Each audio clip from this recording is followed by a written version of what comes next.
সাদা পায়রা রান্না করছিল নিজের ছোট্ট মাটির ঘরে। হঠাৎ করে তার ঘরের পানি শেষ হয়ে যায়। সে হাঁড়িতে পানি আনতে চলে যায় পাশের নলকূপে।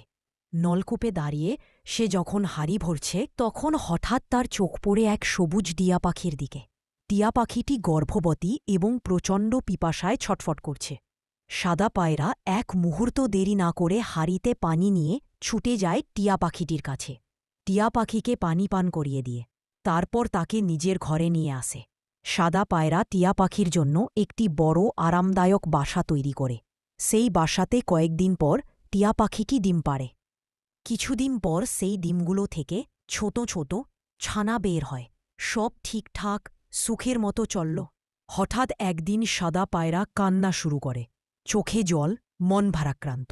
কারণ সে বুঝতে পারে টিয়া পাখি আর তার ছানাগুলোর কাছে ভালোবাসা থাকলেও কেউ এখনও লাইক বা সাবস্ক্রাইব করেনি।